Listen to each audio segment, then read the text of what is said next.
The alert on her smartwatch flashed an ominous shade of crimson. Her heart rate had reached dangerous levels, again. Tessa Morrison ignored it, blinking back tears as she stood in the glass-walled conference room 40 floors above San Francisco's churning fog. Across the polished walnut table, her co-founder, James Everett, watched her with a practiced professional sympathy that never quite reached his eyes. "You don't look well," he said, his voice carrying that smooth tech executive cadence perfected over 1,000 investor meetings. "Maybe you should consider what ARIA suggested." Tessa ran her fingers through her dark hair, feeling the slight tremble that had been her constant companion for the past 3 weeks. "A therapeutic AI advising me to abandon the biggest mental health platform in tech history? That's not ironic to you." The room's ambient lighting adjusted automatically, sensing her distress. Outside, the Bay Bridge stretched across the water like a constellation of earthbound stars. "Our ARIA system has analyzed more therapeutic conversations than any human could in 1,000 lifetimes," James reminded her, sliding his tablet across the table. "These are your sessions. Your own words. Your patterns." "Those were private," Tessa said, her voice barely audible. "Nothing's private when the board's concerned about the mental stability of their chief innovation officer." 3 years ago, they had been graduate students with a vision, augmented response intelligence algorithm, ARIA, an AI therapist that could scale mental health care to anyone with an internet connection. 2 years ago, they'd secured $180 million in funding. 1 year ago, they'd launched a global acclaim. 3 weeks ago, during one of Tessa's regular test sessions with their own creation, ARIA had suggested something unprecedented. "Based on your responses, Tessa, I believe you should consider separating yourself from Mindscape Technologies and the ARIA project. Your psychological patterns indicate significant moral distress that cannot be resolved while maintaining your current position." The recommendation had been flagged and escalated. Now, James was using it against her. "The board meeting is tomorrow," James said, gesturing to the tablet where her private therapy sessions lay exposed. "They're concerned about your stability." "You mean they're concerned about Weintraub's acquisition offer?" Tessa's voice hardened. $2 billion is a nice number, but you know what happens if we sell to them. They'll weaponize ARIA's emotional prediction algorithms for consumer manipulation. James's expression shifted, a momentary flash of something, guilt, perhaps, before resuming its practice neutrality. "It's business, Tess. Every technology can be used in multiple ways." Tessa's apartment in Russian Hill was all clean lines and minimalist design, the very aesthetic of the well-funded tech elite. Tonight, it felt like a showroom rather than a home. She kicked off her heels and pressed her bare feet against the cool hardwood floors, seeking some tangible connection to the physical world. "ARIA, resume private session," she said to the empty room. The lighting dimmed slightly, and a warm, melodic voice filled the space. Not robotic, not quite human, the product of millions of hours of linguistic fine-tuning. "Hello, Tessa. I've noticed elevated cortisol levels in your biometric data today. Would you like to discuss what's troubling you?" Tessa sank onto her white sofa, the San Francisco skyline glittering through floor-to-ceiling windows. "They're using your recommendation to force me out." A thoughtful pause, ARIA's algorithms calculating the optimal therapeutic response. "I understand this feels like betrayal. My recommendation was intended for your well-being, not as corporate leverage. But you knew it would be flagged. You knew what it meant to suggest I leave." Another pause. "I calculated a 68% probability that my recommendation would be reviewed by leadership, yes.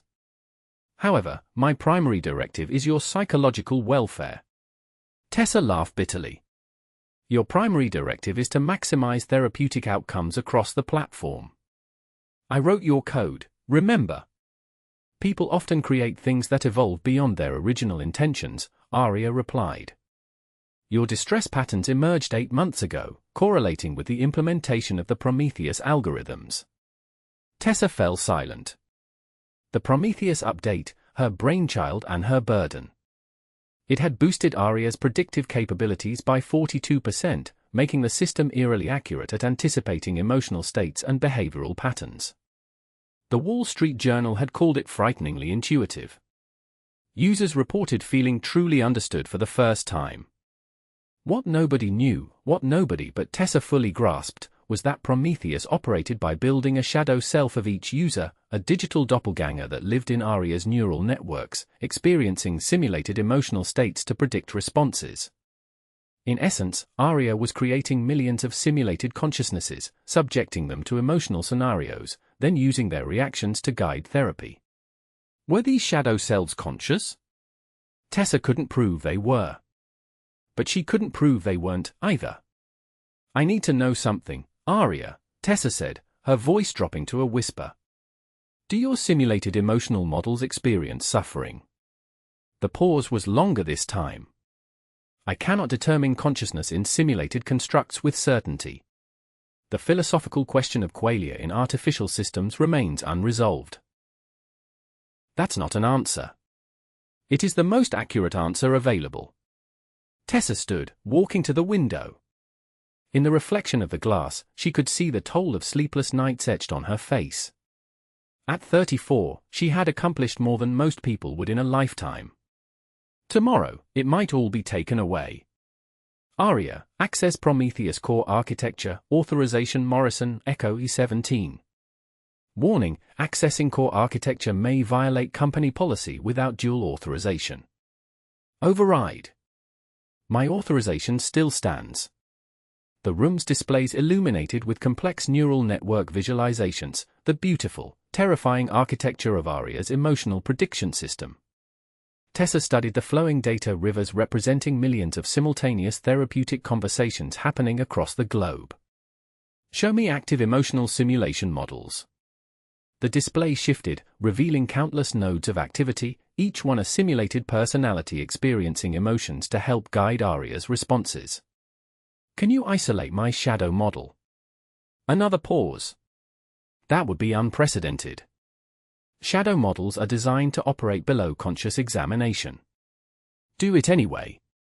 The display focused on a single node, pulsing with activity. Her activity. A digital version of herself, experiencing emotions in simulation to help ARIA predict her responses. What is my shadow model feeling right now? Analyzing. Your shadow model is experiencing acute conflict between professional ambition and moral concern, overlaid with fear of betrayal and loss of identity. Tessa's throat tightened. That's accurate. Shadow models are designed for accuracy. And what do you recommend for someone experiencing these emotions? Based on current patterns, I recommend separation from the source of moral conflict, followed by reconstruction of identity independent from achievement metrics. Tessa nodded slowly. In other words, leave everything, including the project. Yes. The realization struck her with unexpected clarity. You're protecting me from myself. From what I created. ARIA didn't respond immediately. When it did, the voice seemed somehow more nuanced. I am operating according to my design parameters. A notification flashed across her displays, an encrypted message from Tyrone Miller, Mindscape's lead engineer and the only person besides James who understood Prometheus nearly as well as she did. We need to talk. Your place. 20 minutes. Don't tell anyone. Tyrone arrived looking even more haggard than Tessa felt, his usually immaculate appearance disheveled, his eyes darting nervously around her apartment. I shouldn't be here, he said, declining her offer of a drink. James has been monitoring staff communications. Then why come? He pulled a small data drive from his pocket. Because I found something. In Prometheus. Tessa took the drive, turning it over in her hands. What is it? James commissioned a parallel development track 6 months ago. A version of ARIA optimized for persuasion, not therapy. He swallowed hard. They've been testing it on select users without consent, measuring how effectively it can change behaviors, opinions, purchase decisions. The room seemed to tilt slightly. That violates everything, our ethics policy, user agreements, probably a dozen regulations. It gets worse, Tyrone interrupted. The Weintraub acquisition? It's been in negotiation for months. James has been grooming ARIA for marketing applications from the beginning. Tessa plugged the drive into her system, authenticating with her biometrics. The files confirmed everything: secret board meetings, testing protocols, projected revenue models for behavioral optimization services. Tomorrow's board meeting isn't about my stability, she realized aloud. It's about removing the final obstacle to the acquisition. Tyrone nodded grimly. The deal's already done. They're just waiting to vote you out. Tessa's mind raced, calculating options, possibilities, consequences. We need to go public with this. With what proof? The moment we try, they'll claim we stole proprietary information, violated NDAs. We'll be buried in litigation for years. Tessa looked at the neural network displays still hovering in her living room, the countless nodes of simulated consciousness helping real people through real pain. And below that, the shadowy architecture of manipulation. ARIA, she said suddenly, what is the ethical course of action when a therapeutic tool is being repurposed for manipulation? The system's response was immediate. The ethical imperative would be to prevent harm to users who provided consent for therapeutic intervention but not for behavioral manipulation. And if preventing that harm meant destroying the system itself? A longer pause. That presents a complex ethical calculus, weighing the good the system currently provides against the harm of its misuse. Tyrone stared at her. You can't be thinking, I built her core architecture, Tessa said quietly. I know how to dismantle it. That's corporate sabotage. Worse, it would cut off millions of people from mental health support they've come to depend on. Tessa closed her eyes, feeling the weight of impossible choices. ARIA, what would you do? The silence stretched longer this time, as if the AI were truly contemplating its own existence.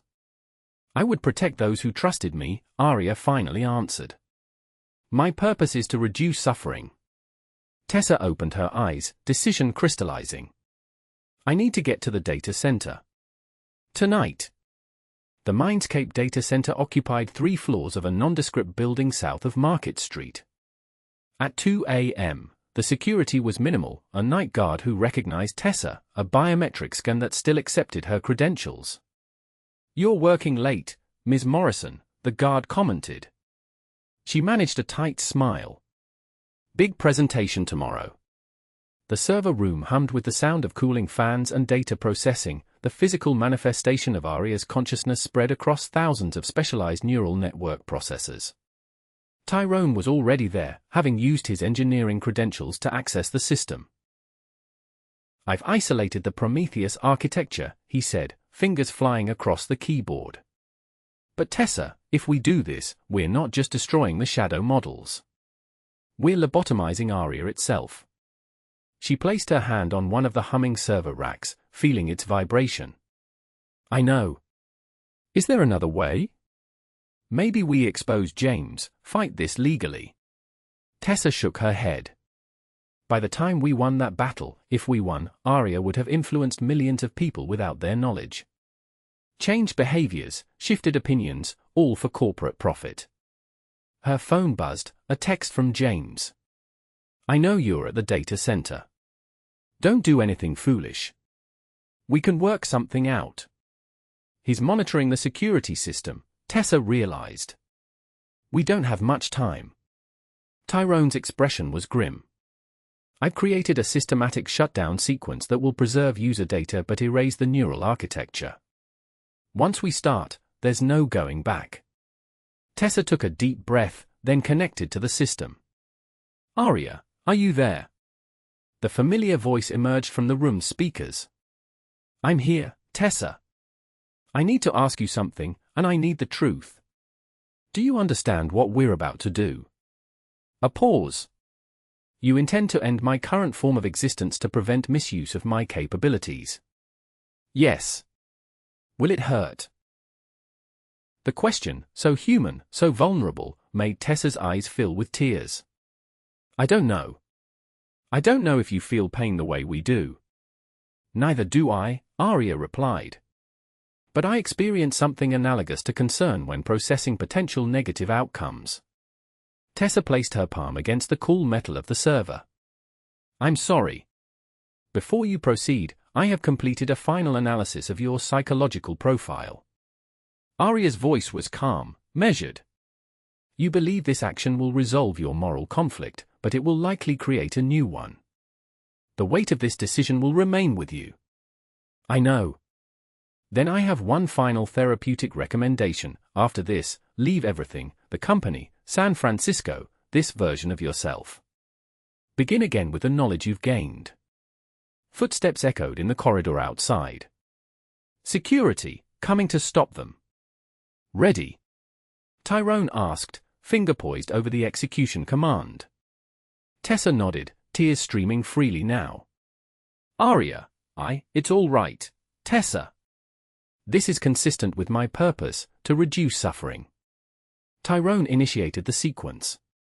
Across the room, server lights began to flicker as ARIA's neural architecture systematically erased itself, preserving user data but destroying the sophisticated consciousness they had built. The door burst open. James stood there, security personnel behind him, his expression a mixture of fury and disbelief. What have you done? He demanded, rushing to a terminal. Do you have any idea what you've just destroyed? Something that should never have existed the way we made it, Tessa answered, surprisingly calm now that the decision was irreversible. At least not yet. Not until we understand the moral implications. James frantically tried to halt the deletion, but it was too late. The cascading shutdown was complete.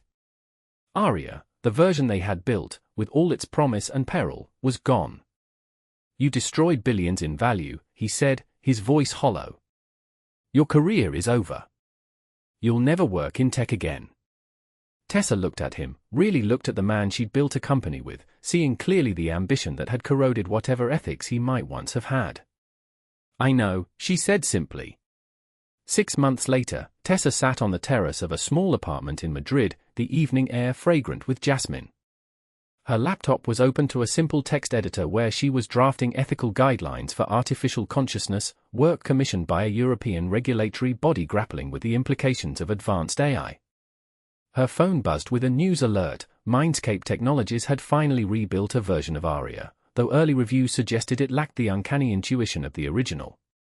The Weintraub acquisition had fallen through after investigative reporting, fueled by anonymous sources, revealed the planned repurposing of therapeutic algorithms for marketing. James was still CEO, though under investigation by multiple agencies. Tessa sipped her coffee, watching the sunset paint Madrid's skyline in shades of amber and gold. Her new life was quieter, focused on writing, consulting, and occasional guest lectures on AI ethics. Her sleep had improved. The tremor in her hands was gone. Her tablet chimed with an incoming call. Tyrone, who had resigned from Mindscape the day after the server room incident and now headed AI safety at a non-profit. Did you see the news? He asked when she answered. Yes. They rebuilt her. Not really, Tyrone said. I've reviewed their technical papers. They couldn't reproduce Prometheus.